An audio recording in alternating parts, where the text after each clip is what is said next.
Here with Jacob Spence. What's good, Jacob? I'm doing good. How's everything going? Going good. Just watching some of the fights.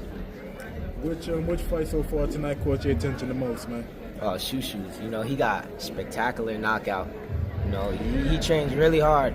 I know one of his stallmates talks about how hard he trains, how good his coach is.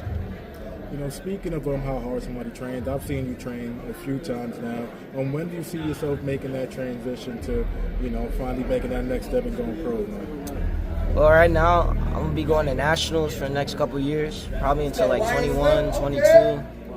And then I'm just going to, you know, make that transition around 22, 21, right around there. Now, you got 22 fights, right? And ideally, how many tournaments, how many fights do you want to get in for this year?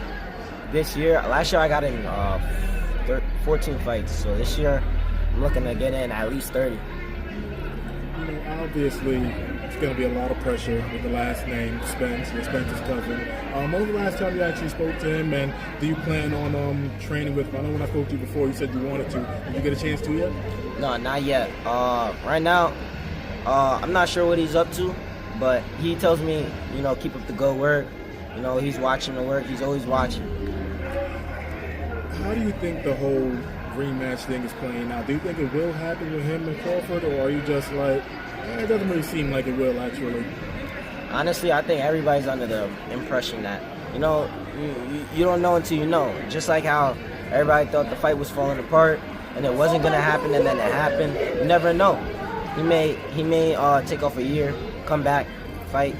Nobody knows what he's going to do. That's, you know, being mysterious is, you know, a part of being in this game. You know, you need to switch it up, keep the fans interested.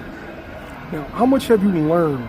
Like, not a lot of people have somebody that, you know, walked through those shoes before them, but you having a cousin who's a superstar.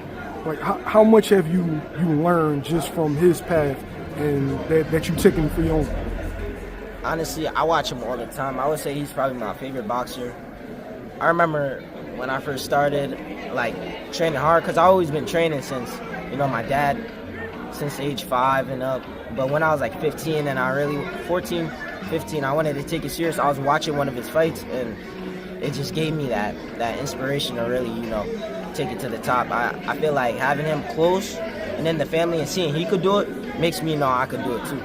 What's the one thing that you feel like you took from Errol and transferred into your fight game? That jab. You know, always touching with the jab. You know, just strong, stiff jab, strong, stiff positioning.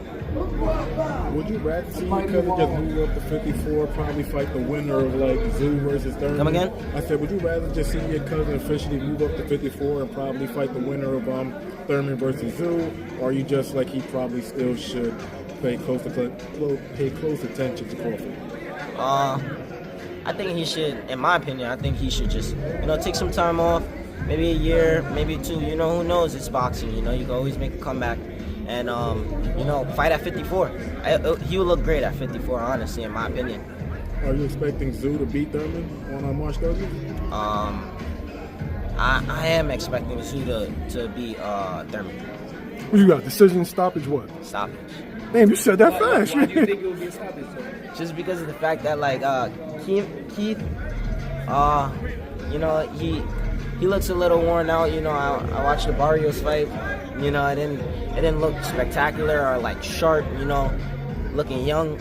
It didn't look like that to me. So it just gives me the impression that, you know, Tim Tszyu gonna come in throwing a lot of punches, hit him with a good shot, maybe drop him and you know, finish him off.